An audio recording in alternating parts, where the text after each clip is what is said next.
there's no substitute to the reps on stage. Your writing can get a certain way. You can learn how the skill set of writing. But when did you start to feel like, this is where I'm really starting to get some momentum and I feel it? It's not linear. It's, you have phases of feeling comfortable and then you lose confidence. And then, you might feel really comfortable in one venue, but then not another. So first real place to perform. The first proper open mic I did, I bombed like everyone does.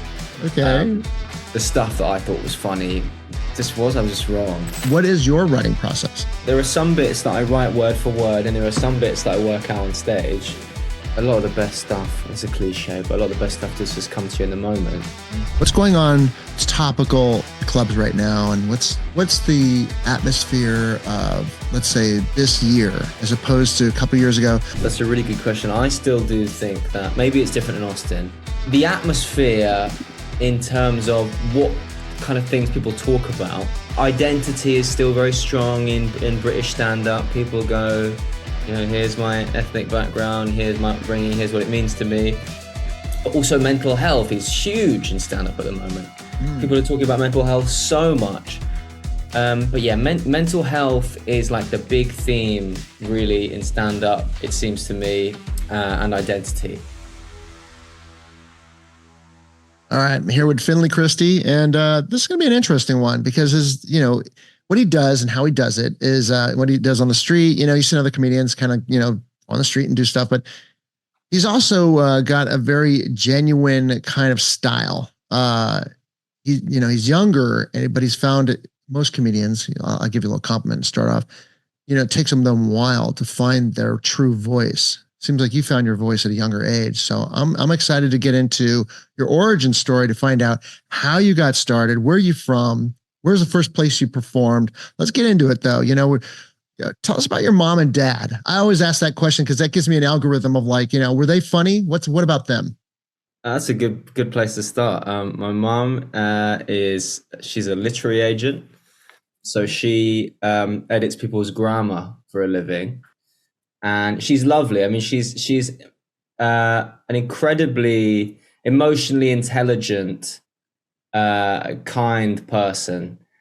And the kind of books that she edits and deals with a lot of them are like psychology books or science books, and a lot of them are about or memoirs, and a lot of them are about people. She's very interested in people and what makes them tick. And she's the kind of person who, I imagine much like you'll sit down for a small chat with her and you'll end up telling her your whole life story. So that's her. She's great. She's just a very, very kind, sensitive person who's very interested in other people. And my dad is he worked in advertising for a long time. That's actually how they met, him and my mum. He was very good at his job. He was very good at advertising. He's very he wasn't a creative, but he's a very creative person. He wanted to be a cartoonist when he was younger, and now that he's retired, he's with his old bandmates, and he started a new band, and he's doing an English degree. So yeah, he's a very creative, intellectual person. He's always bragging to me about how he's having conversations with his lecturers, and he's read stuff that's relevant to the texts, and the lecturer hasn't even read it because he's so much more well read than all these professors and stuff at uni. But he's a man with a lot of common sense. And I trust his opinion on pretty much anything creative, and very good at dealing with people as well, but in a kind of more measured way, a bit like but less emotional way than my mum. He can be a very dour Scottish man. So he's and I think for a while he kind of dealt with everything in his life in a very professional way, because his job was he had to be very serious and sounds very British.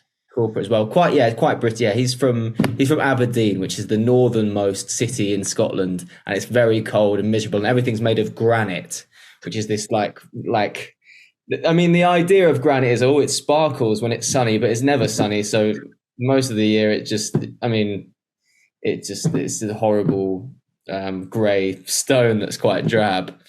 You give me And that so sums that up. that gives me an idea of the milieu of your your upbringing, but it doesn't give me any idea on how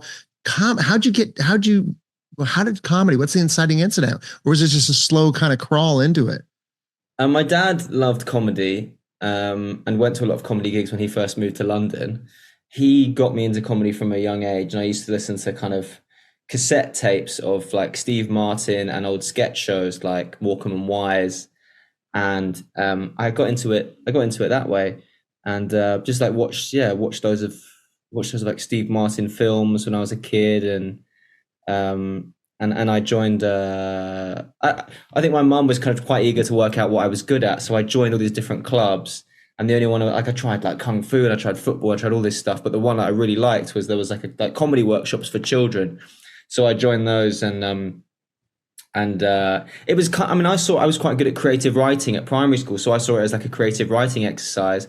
And every time I had to do one of those at school, I was making everything really silly. So I was just like, this is all the stuff I get told off for doing at school, but I'm allowed to do it here. Just kept doing those workshops, and was doing it from a very young age. I did my first gig when I was 7. So Okay. This explains everything now. This is why everybody listening, if you got kids or you're young yourself, start early. Everybody I know that really knew what they wanted to do at an early age and just sank their teeth into it. It sounds like it's rudimentary, that what I'm going to say, but it's actually, they're great at what they've done because of not just the head start, but I also think that your neurons or whatever, your synapses are recorded at such an early age that there's an ineffable kind of skill set that goes along with that type of twitch speed response and decision making that goes along with doing something at such a young age. So by the time that you're like 20, it's like, man, I'm this is like where I'm supposed to be. I'm like a clownfish in a sea anemone. This is where I'm supposed to be. right, yeah, that was. I think my mum was very keen. She was like, "We got, you start young at the thing that you love and figure that out, then you're set, really." And it makes you feel. I mean, I felt great as like as like a teenager, feeling like I have this passion, I have this thing I really like, and thing I'm good at. Whereas I felt like, all of my friends around the same age, that was the only thing that they wanted, was to just figure out what that thing was that they were good at, and it gives you a lot of confidence as a young person. Right. When you watch your material, when I watch you on the street, there's lack of pretense and it's just like moment to moment, this is straight up what you got, it's real. It's genuine. So, where was the first place you performed? I mean, I know it's tough to say because you're like, well, it was when I was like 7, but like, where's the first real place you performed? The first, I mean, well, yeah, Proper, if we're not, proper if place. we're not proper place, Yeah. well, I mean, it's if we were including when I was a kid, I mean, it was the Soho Theatre was like, that was where the workshops used to take place. So I guess it was there. That's where we did like the family shows. In terms of like an adult show, I think it would have been when I started doing open mics, because I did start again from square one after doing all these like lovely theatre family shows. It was under an arch. You probably killed it, the open mics, with all that acumen. Not at all. No, Not at what all. was that like? Let's talk about. People think I was like some circuit comic as a 7-year-old. I wasn't doing the clubs. I was doing these. Like twice a year, maybe. I was doing these family shows. I wasn't like some, road dog 7-year-old. Right. The first proper open mic I did, I bombed like everyone does. Okay. It was silly, and it was back when I was like smoking weed every day. Oh yeah, and I just, the stuff that I thought was funny I was just wrong, How long did it take you to get, I mean, this is tough to say because they're constantly growing, even right now. But when did you start to hit critical mass to where you felt like, I have a level of at least conscious competence up here, as where, when you first get up there, you have this unconscious incompetence. You're like, you don't even know the timing or but you start to get in your nervous system after you do a lot of reps on stage, Yeah. which is there's no substitute to the reps on stage. Your writing can get a certain way. You can learn how the skill set of writing. But where did you start to feel like the first show where you're like, yeah, this is where I'm really starting to get some momentum and I feel it.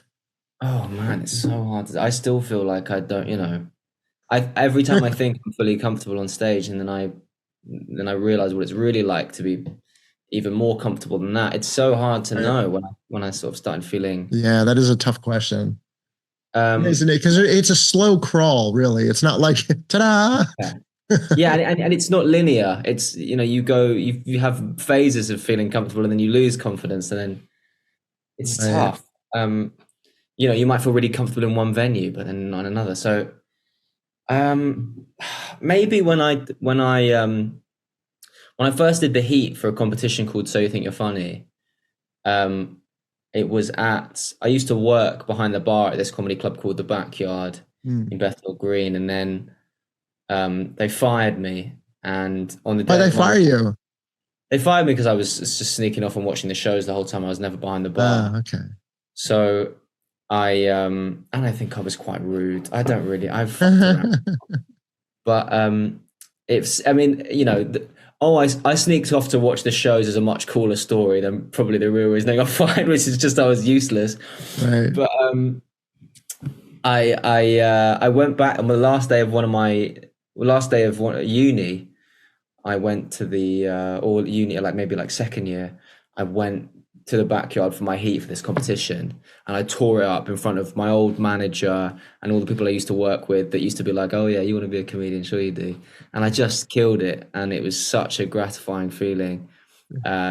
Finished uni and smashed this gig in front of my old boss, and that was when I really felt like, oh yeah, I'm good at this. You ever get tired of there's certain shows and sometimes for the most part you like what you do, but there's so many shows. How often are you going up right now, would you say?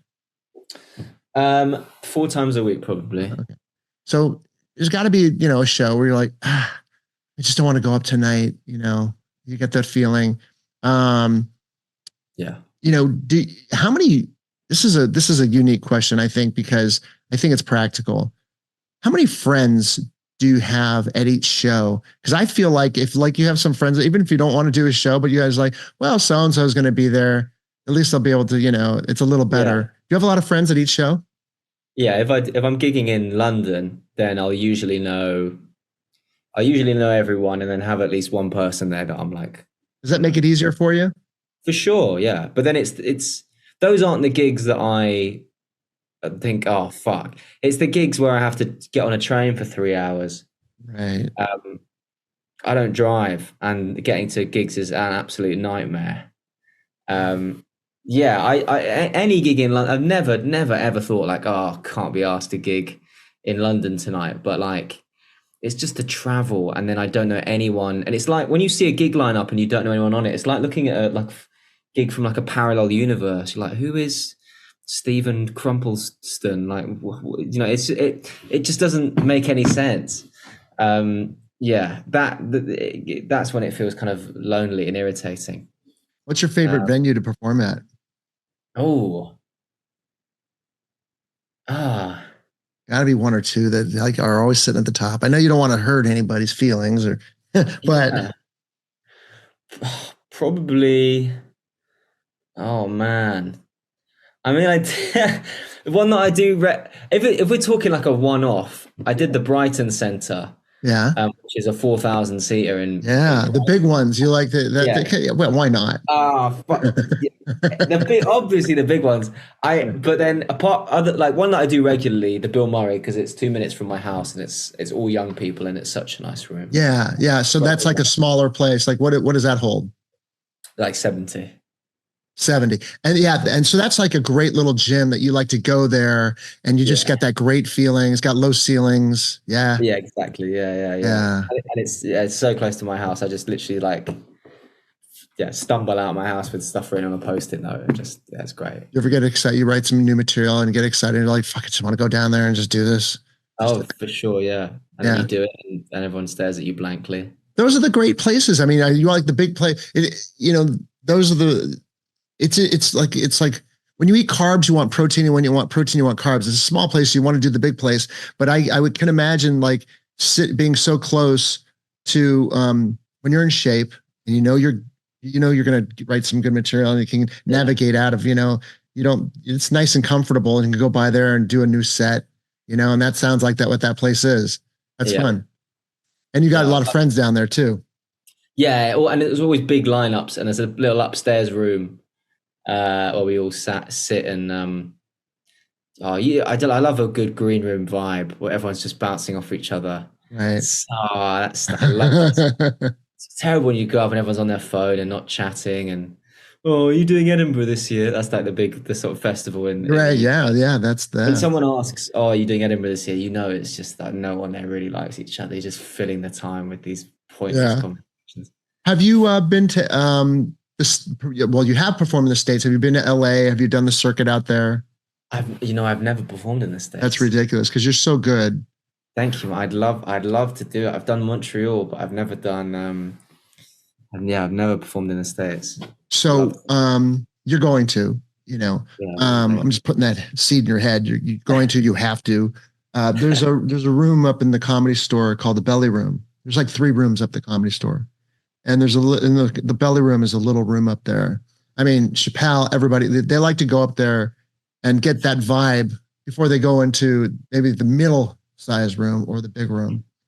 And the Belly Room has just got that vibe that you describe. It's just this element with this low ceilings, and it's just like this. In the old days that had smoke, and there's this smoke filled, and Kinnison would go up there, and God knows what the fuck would happen in that room. It's like this is the same room that it's a historical comedy moment where Joe Rogan went up to Carlos Mencia and called him out for stealing other people's material. Do you remember that? That? Yeah, of course. So that's this will date me. The next day, because I was like acquaintances, I on MySpace, and I told Rogan, I said thank you so much for doing that. And we had like a little exchange, back and forth, and it was like such a wonderful community. But that Belly Room is like filled with history, and that has the vibe that you're talking about. That 70-person room that has that kind of closeness, which is weird because downstairs you got like it's major, So. Oh yeah, but I prefer those small. It's nice to do the big rooms, but it's when you feel really comfortable and you feel like you're in that same mode that you are when you're with all of your friends, and it's just you're on fire. And yeah, I love that feeling. Is it true? I don't know if you heard this. Is it true that because that must be one of those places when Chris Rock tries new stuff, doesn't he pull his cap down over his head and like read it in a monotone voice? Because he's like, if it works like this, then it will work. I don't know. First of all, I got to tell you that I'm a ham and egger. I've done stand up since I'm 19, but I've done it off and on, and I'm like what you call like an amateur. I've never, but I have met Chris one time at a place called Ben Frank's on Sunset Boulevard when he was having at like 2:30 in the morning. We hung out for like a little, like I sat at the table with he and a guy named Barry Sobel, who was who was a comedian, who was young back then. And they were, and this is right after they met, they met in 1986. I'm just a savant when it comes to certain bullshit information on Eddie Murphy's Young Comedian special on HBO. And they were just sitting there. So I just sat down with them. We were talking. And I will tell you that I don't know his process of writing, but I do know that, he's extremely what's the word? He's a lack of pretense also, and just like a really nice, normal guy in the moment. A lot of great comedians to me. I like the guys that are just in the moment and they just look at you and they're just like, this is what you see is what you get. I'm an open book, And a lot of the guys that there's not a lot of guys that aren't like that. They're like, oh, I got to do this, like I feel like this is what I should do rather than this is who I am. And he's that kind of guy. And it just seems like certain people are more writing acclimated. And I think that I don't know what he does with his cap or anything, but I could imagine that Chris would probably go on stage and have an idea of what he talks about, especially now. It's just so good. Probably goes on stage and says, I'm going to figure it out and navigate out of material and see what I can come up with. and maybe, it's half writing, and it's half writing on stage. Yeah. Yeah, I maybe. think. Yeah, I don't know. Yeah, I just heard I don't know who I heard it from. I just heard something that he like, yeah, he reads off he brings notes up. I don't know if he reads off them, but then he pulls down his cap and doesn't even look at them. Hmm. And that's imagine that might have happened in the belly room at some point. I don't know. Right. Totally different than his good friend Jerry Seinfeld, who goes through an extensive writing process. Yeah, He likes to sit down at a desk and write and just yeah, spend yeah, some time writing a lot.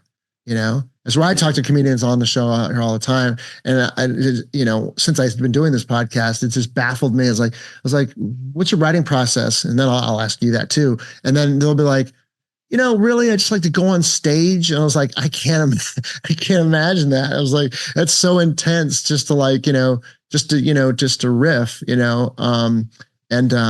not that I have a problem with that, but it's really intense. What is your writing process? I do both.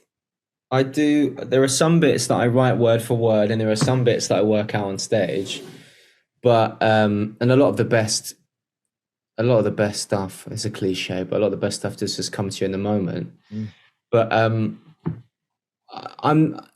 I found out recently from talking to a friend of mine that the way I write is not really, maybe not a lot of people sort of write the same way. What I find is writing is I just completely lose track of time. Mm. And I have to actively stop myself from just writing all day, because if I have like no plans for the day and I have new ideas that I'm really excited about, I'll open the document and write and write and write, and then I'll look at the time and it's been like 5 hours and I won't have realized.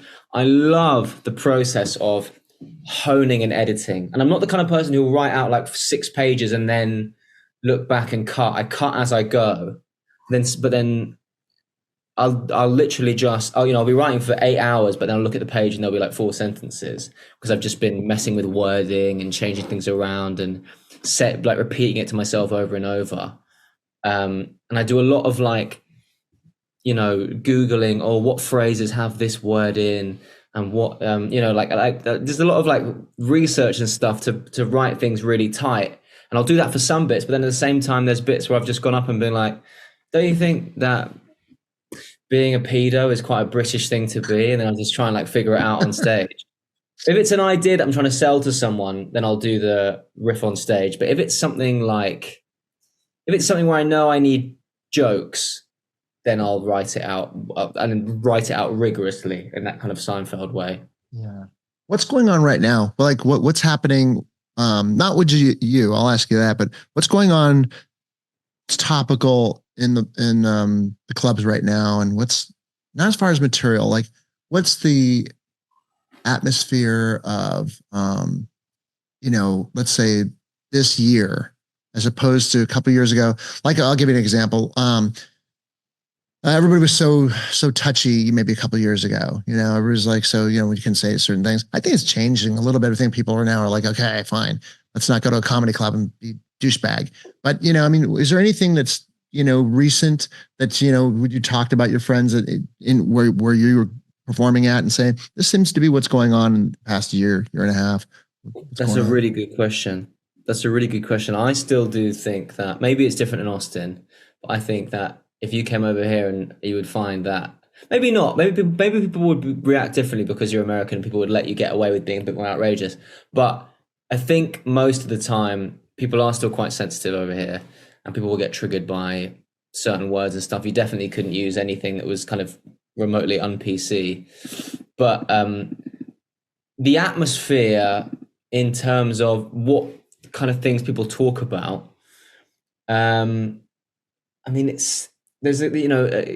identity is still very strong in British stand-up. People go, here's my ethnic background, here's my upbringing, here's what it means to me.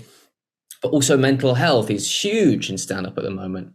People are talking about mental health so much. Lots of people are being diagnosed with OCD, finding out they have OCD or ADHD, all of these things, and they're talking about that. And lots of people are talking about climate change, lots and lots of people, or phone addiction. And I think these are kind of the topics at the moment. I have jokes about this stuff. Political comedy is, you don't see it much. I can only think of a couple like really proper political comedians who only do that.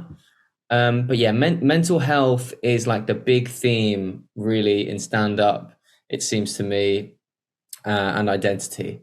And I'm trying to think what else. Class is always big. British people were obsessed with class. Yeah, that's been around for a long time.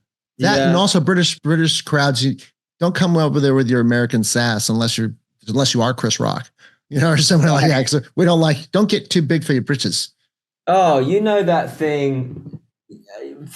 I mean, this is like classic British comedian, American comedian chat, but that whole thing of in the States, you guys read your credits out before they introduce you on stage. That is crazy. That is insane. If you did that in the UK, if you went, oh, this guy's been on this, everyone would go, oh, look at this fucking guy. Look at all the TV he's done. Yeah, we're not going to laugh at him just to prove a point. Oh, you've been successful. Have you been on TV? Fuck you. So I've done this thing. I had this group, Greg Dean, that I performed with this group at the Comedy Store, and I would never, do that. But then I said, you know what? I always hear people do that. So I have. You could actually see on YouTube. I have an intro, and it's like how to do it. So it's like you might have seen this next comedian and this movie, and they're like the Stein supremacy, the Stein commandments, and I like I name really. She's like sitting there. She's like, oh my god, there's so many credits. The intro maybe it was like 3 minutes or 2 minutes, just saying all these things with Stein. She's like, you might have seen him in any of these movies, but you probably haven't because these movies don't exist. So then it's like, ladies and gentlemen, Michael Stein. And then I was just like, because it was such a joke, and especially in L.A. I mean, LA is like all about, you think America is like self-promoting, you go to LA, everybody's like, it's just, oh my God, they're just so promoting themselves. Yeah. I've done that. And I think that is a thing that's been around forever in America. And that's what's great about great British audiences is like, you know what, keep it real because we don't get too sassy. And even that's what I love about Gervais and Carr is that those guys have navigated a certain kind of gravitas of like being a dick in a great way to where that's an art form on how to navigate an English audience to do that. I mean, your material is like, you're like a nice guy that's personable and like, you definitely have, you're like hip, and you got that whole style. Those guys, isn't it hard to do what they did in a British audience? Most comedians have kind of nice personas. I mean, my new show is less like that because there are bits in the first show where I kind of slip into being a dick, and those are always the bits I've enjoyed more. Yeah. Like I have this private school bit where I say that everyone who went to state publicly funded schools are really arrogant, basically. But the new show is a bit more dickish. But I think British people are quite sensitive to that kind of. If someone's trying too hard to be liked, they won't be receptive to it. We're very like any inauthenticity, we'll sniff it out and we decide that we won't like the person. It will That's good. Who's your favorite younger comedian or just like newer comedian right now, anywhere in the world? Like, is anybody that stands out for you? Yeah, so many people, but I have to shout out my friend Eric Rushton, who is one of these people who's incredibly authentic. He's very deadpan, and all of his bits are kind of they're just very well written. Kind of he's very pensive. He's a person that thinks really deeply about things. Yeah. And he's quite a kind of tragic figure, but one that kind of he's he's the kind of person who you'd see starring in like a coming of age film.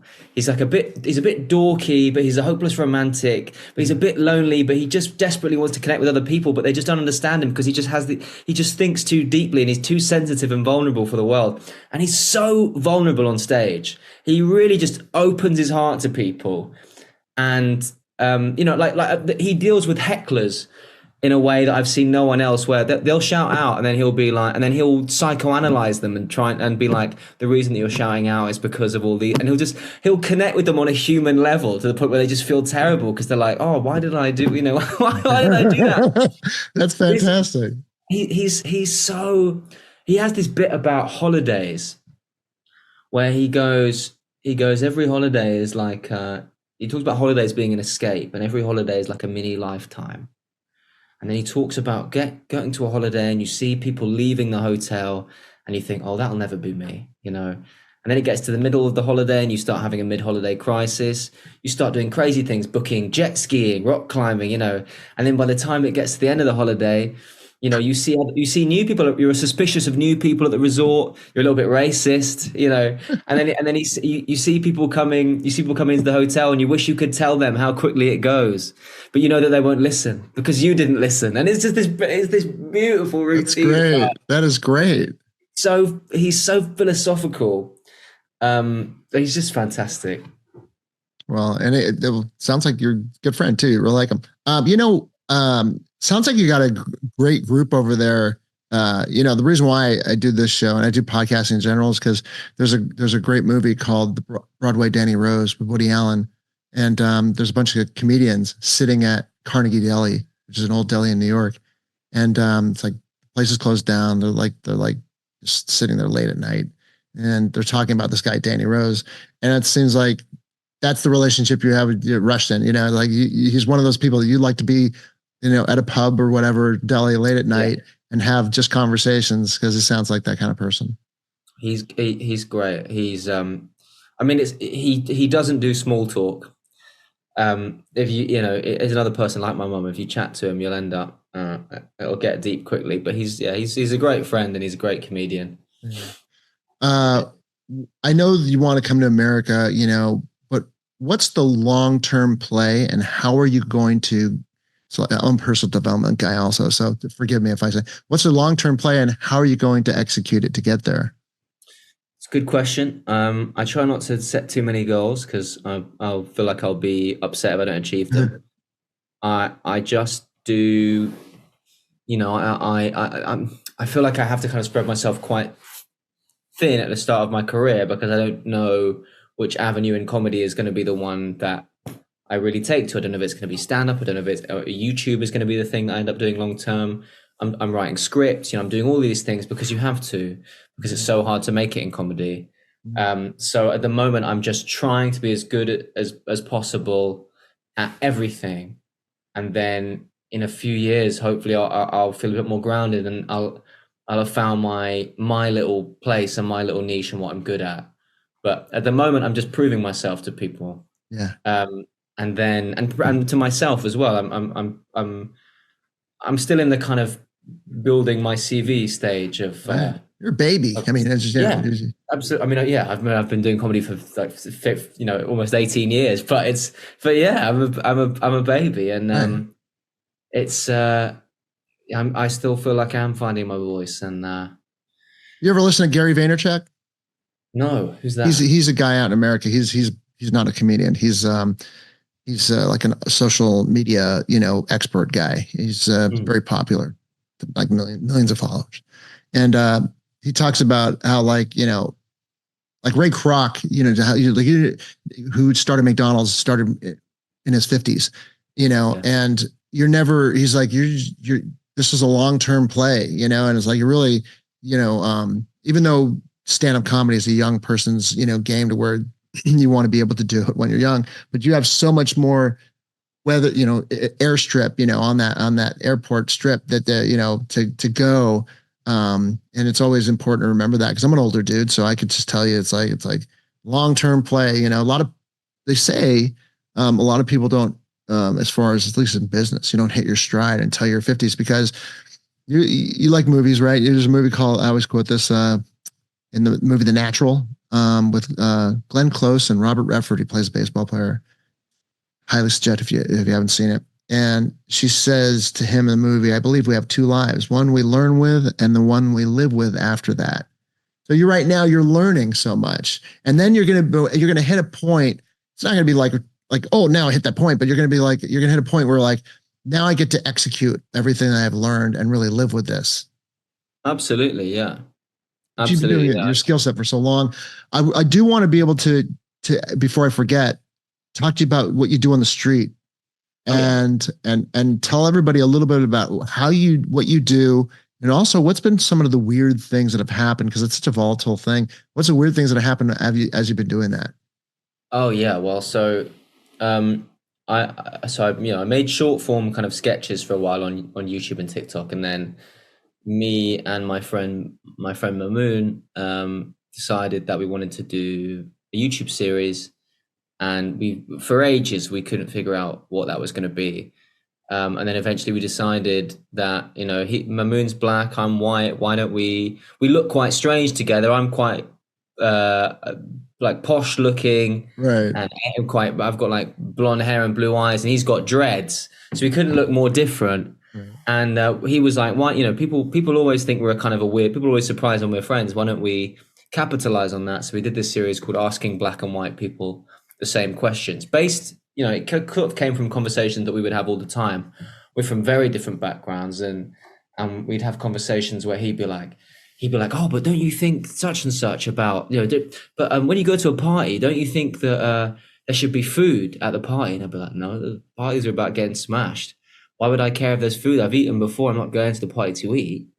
And then we'd have these conversations where he'd be like, "That's so strange to me because for me the party's not about the alcohol, it's about the food. And like, when you go to a wedding, it's the same thing." And I'd be like, "No, wedding, it's the free bar. That's why you go. It's not the food. Who cares? Little canapes." He's like, "It's not canapes. There's rice and chicken and all this stuff." And I'm like, "You don't get that at a wedding." But yeah, so we went out into the street and we asked black and white people the same questions, and we cut them together quite closely and saw how different the answers were. And we found out more and more interesting things as we did it. We've done one on hair, we've done one on house parties, we've done one on family, and we're just about to release one on. I've been editing it all there, and I can't remember what it's about. A lot of It's about value me. there. It's a wonderful social experiment. It's to ask now you're asking the same question Yeah, to different people and how they would answer each of you. And yeah. what would you say is some of the traits and some of the things you've discovered on how they would answer you, differently? I mean, it's the thing is, it's quite hard to generalize without sounding. Well, That's yeah, don't you can't be afraid here. We're an American audience usually, mostly, but I mean, yeah, but here's the thing, though. There's nothing negative. We really want to analyze what are the true, whatever the data is. We want to say what is the difference. So of course, look, black community has been downtrodden, so obviously sometimes there's going to be dynamics there, not to say that, but we're talking like modern history as opposed to like, ancient history, because yeah. Caucasian, people have been downtrodden as well, and been, and all that. So it's that plays into it, but the atmosphere of attitudes, is unique to where we're at right now. So I mean, and this could change, let's say in 10, 20, 30 years. But right, as of 2024, what are some of the dynamics that you're running into? Man, this is such a strange.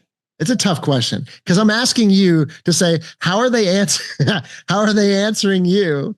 Yeah. A Caucasian guy as opposed to like. But you know what? They do this in America. They do this on Saturday Night Live. They do this with on the update. They'll Colin Jost, and there's a black newscaster comedian on Yeah. the news update, and they switch their material. Can you give me like 2 seconds? I'm Sure, really sorry. sure. See, he's got to take a break because I think I well, one, somebody's answering the door, but I feel like I've maybe hit a soft spot here. We're really starting to maybe something possibly controversial. We really want to get to this because I think this is a wonderful character study on, you know, well, first of all, comedy is about, bringing light to the darkness. So why not ask something that is, challenging, and skate that fine line, but also examine the human spirit and the social aspect of, what he does on the street. Okay. All right. So we took a break there. Now I've got to put him on the spot. I wanted to know the differences that they tell you on the street. It's a tough question to answer, but what are the true differences? It's a character study. It's a study in human nature. Take it away. Are you talking about as in their response to their attitudes to how do people answer you differently than they answer him, and vice versa?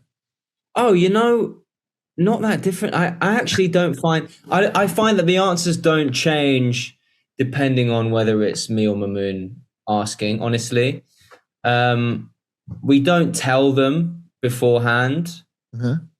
Generally, like, oh, this is what we're doing.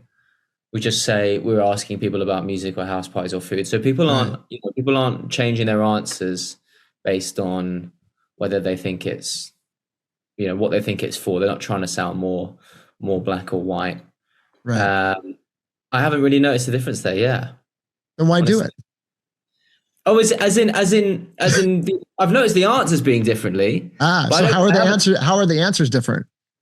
The answers, okay. The answers are different. It's a cultural thing. So, food is as I was talking about there, food is kind of more central to like social events. Or I'm trying to think of another example. Like when I ask about, we asked about family and stuff.